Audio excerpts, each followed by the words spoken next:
Hi, in this video I will talk about the Ahzab Surah, the party Surah.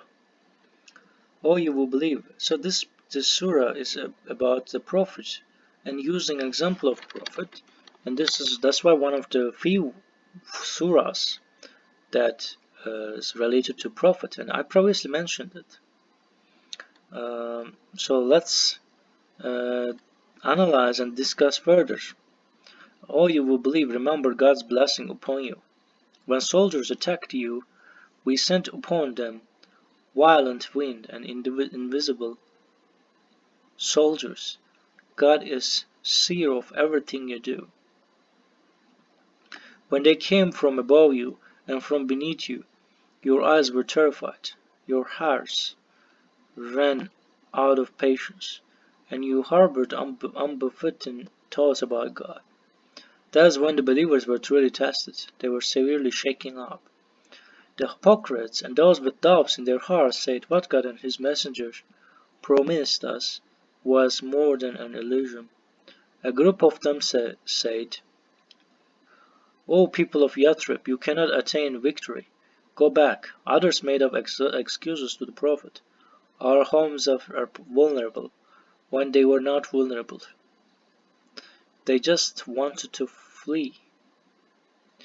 Had the enemy invaded and asked them to join, they would have joined the enemy without hesitation.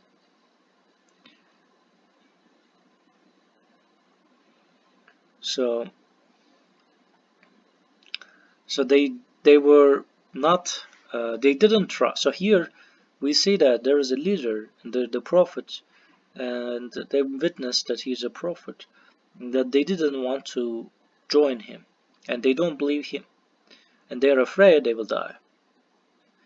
And this is important that once you believe in prophet, and this is very important, and then you have to follow the prophet. So and defend your place. So had the enemy invaded and asked them to join, they would join the enemy without hesitation because of survival instinct. Because they're so this is sad. They had pledged to God in the past they wouldn't turn around and flee. Making a pledge with God involves a great responsibility. Say if you flee, you can never flee from that, for being killed. No matter what happens, you only live a short while longer. So this is important. So first of all, there is a defense war, but it is still a test for them. So, but we should know that we are fighting with really believers, not with cruel people just invade others. In Quran, we don't, people, unbelievers have right to not to believe. So you cannot just attack and you say that God is protecting me. You cannot just kill innocent people. Maybe they will believe in the future, and they will think and they will change.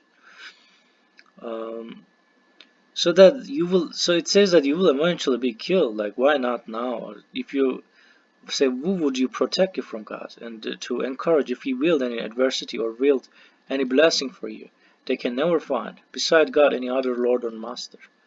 God, God is fully aware of hinderers among you, and those will say their comrades, let us all stay behind.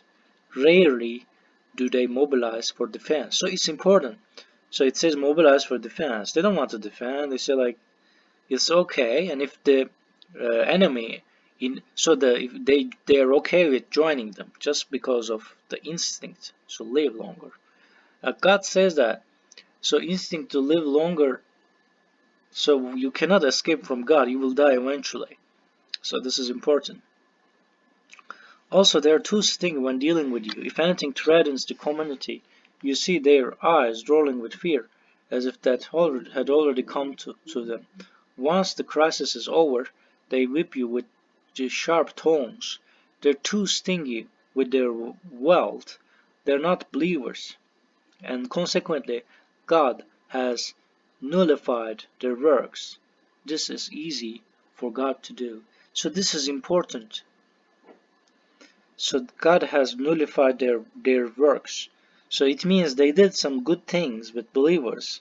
However, they didn't join, and they didn't do uh, so they were not that good, so that God has nullified their works.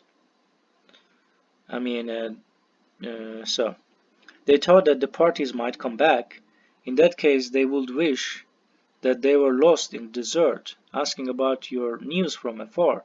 Had the parties attacked you while they were with you, they would rarely support you. The messenger of God has set up a good example for those among you who seek God and the last day and constantly think about God. So uh, some people criticize the surah, and because there are some local things about prophet's life, and they feel like it was in the prophet's life. Why God mentioned this? So if they mention about Musa, it's okay because it's a past of the Muhammad. But if so, they feel weird, but these verses in those surahs make it actually a universally important surah. The Messenger of God has set up a good example for those among you who seek God and the last day and constantly think about God. So when the true believers saw the parties, they said, "This is what God and His messengers have promised us, and God has His messengers are truthful." This only strengthened their faith and augmented their submission. Among the believers there are people who fulfilled their pledge with God.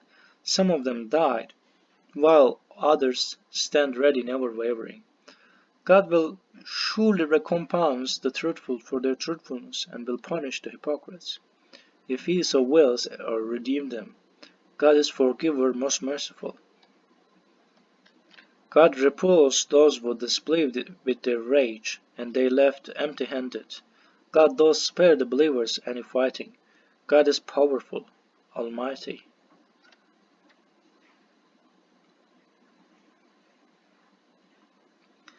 He also brought down their allies among the people of the Scripture from their secure positions, and threw terror into their hearts.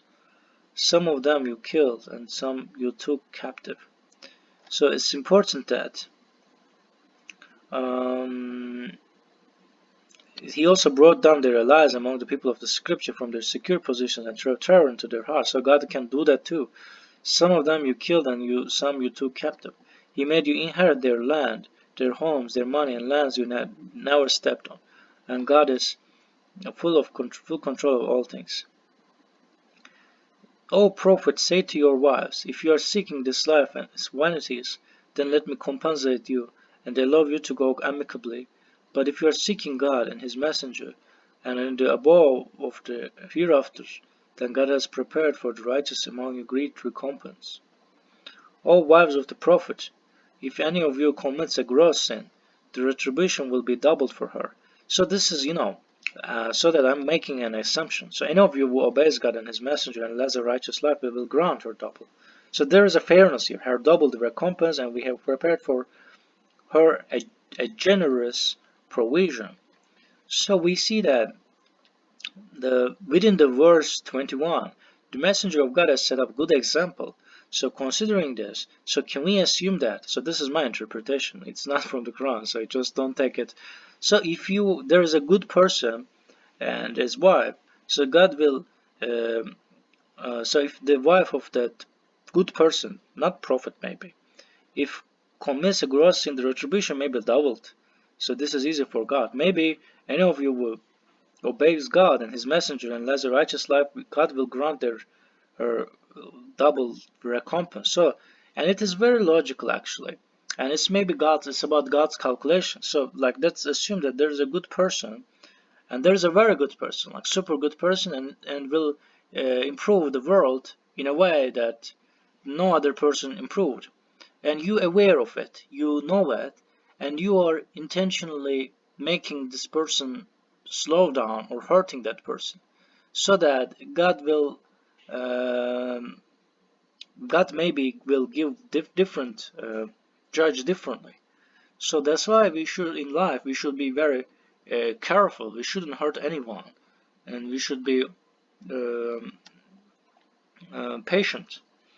And if they're wives, so in this case, if they're wives, they should support their husband, and if they're husband, they should support their wife. So that's the what I understand from the Quran and from the Surah. So that might sound Unusual interpretation, but that's fine, I guess. I don't know. And God knows better, and that's my interpretation. And hope to see you in the next video.